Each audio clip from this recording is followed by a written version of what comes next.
California Senator Feinstein has passed away at the age of 90. So young. Who could have possibly seen this coming? But apparently she died yesterday evening and her staff was informed at 9 a.m. today. Let's talk a little bit about her legacy. ABC News 7 reported that in Congress, Feinstein served as the first woman to chair the Senate Rules Committee and the Senate Intelligence Committee. She authored the 1994 federal assault weapons ban, leading to a 10-year restriction on certain semi-automatic weapons. In 2014, Feinstein released a report revealing how the CIA was detaining and interrogating potential terrorists, sometimes torturing the suspects.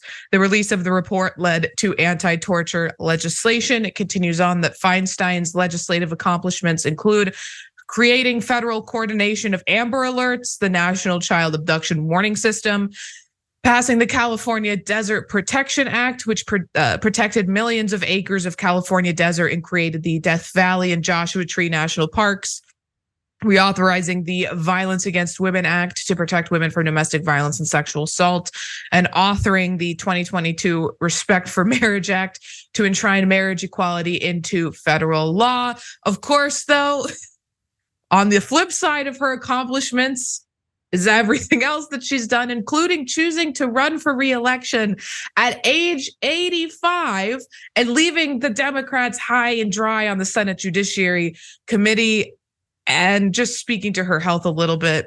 In recent years, Ms. Feinstein, 90, had suffered from frail health and memory issues that made it difficult for her to function alone and prompted calls for her to step down, which she consistently rejected.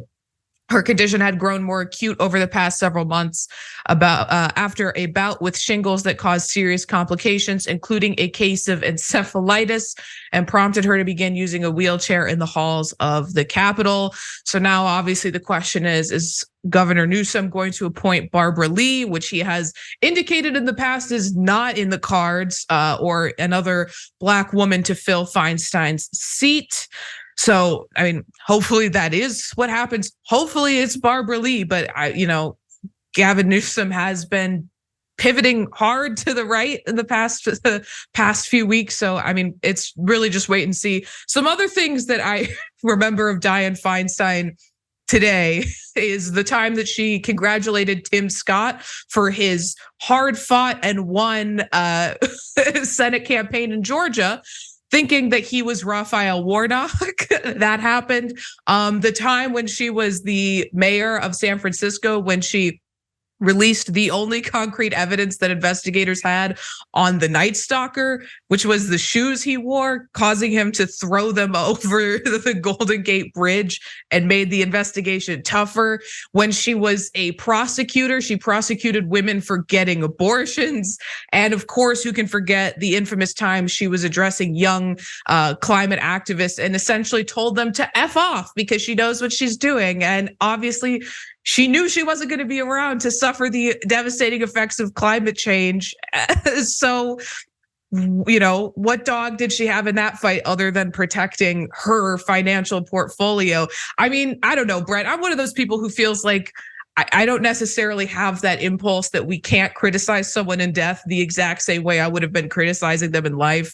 The one thing that's really bugging me is that she leaves an empty seat in the Senate Judiciary Committee. And essentially now Joe Biden is not going to be able to do one of the most important parts of his job, which is appoint federal judges to the bench. And that, I mean, she ran a re-election at age 85. Who could have seen this coming? Literally, absolutely everyone. It was a selfish act. I don't know. I don't have a very high opinion of her. Of course, trailblazer for women, but in office, there was some bad decision making.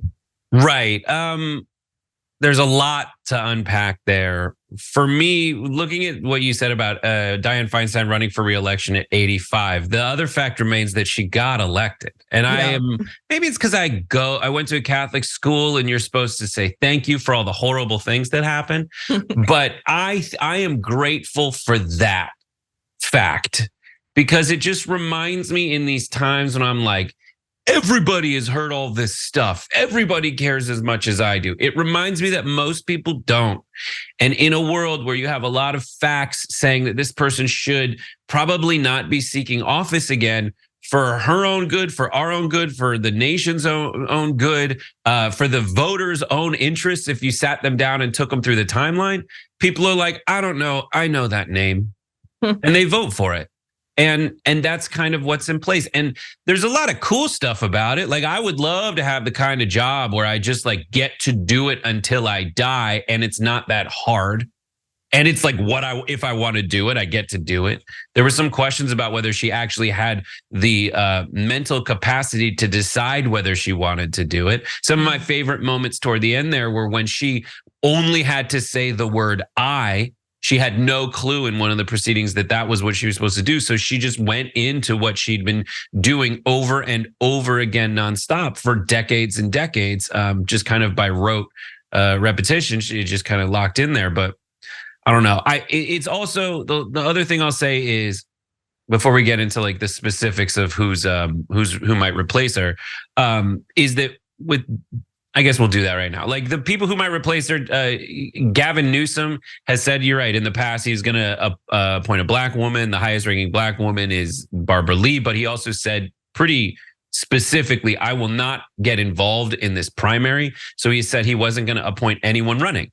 So there's a handful of people that are in like the state attorney general and some LA council people that were cited by Adam Nagurney in the New York Times today that are front runners. He can do it fast. He should do it fast.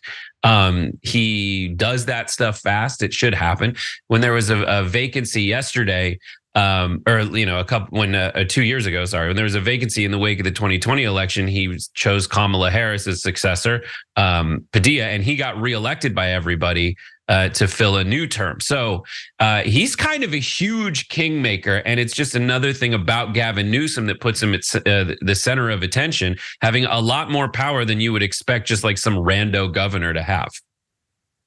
Right. I mean, he's definitely gonna, I think, relish that power for a little bit. I sort of don't buy into I don't want to get involved in the primary. You can't leave this seat open. I mean, we're too far out from the election. You have to appoint somebody, and that person might go on to win become the elected senator in that position. But I mean, you have to make a decision because the balance of the Senate is so like teetering on a knife's edge that it's an important function of your job. And I mean, just appointing some schmuck who's not even running, I don't think is necessarily helpful to the Democratic Party. That's just my opinion. Yeah, I get it, but he will have someone like Gavin Newsom has a bunch of categories of lists, right? He's got binders full of lists, and one of them is going to be people that will do him a solid in the meantime and then disappear from this discussion. Yeah. And so he will not, it's the same way that people like Trump won't choose Ron DeSantis as his vice president because he doesn't want someone who's in the discussion of possibly being president someday. He picks a Mike Pence, he picks someone like ridiculous that is known to be weaker than him.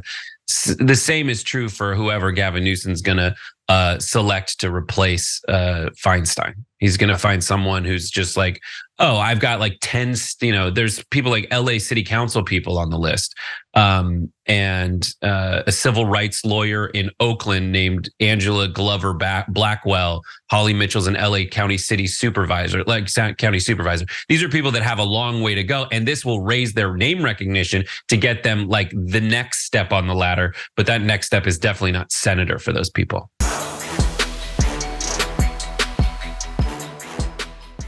Check out the Damage Report podcast each day, wherever you get your podcasts, whether Pocket Casts or Stitcher or iTunes.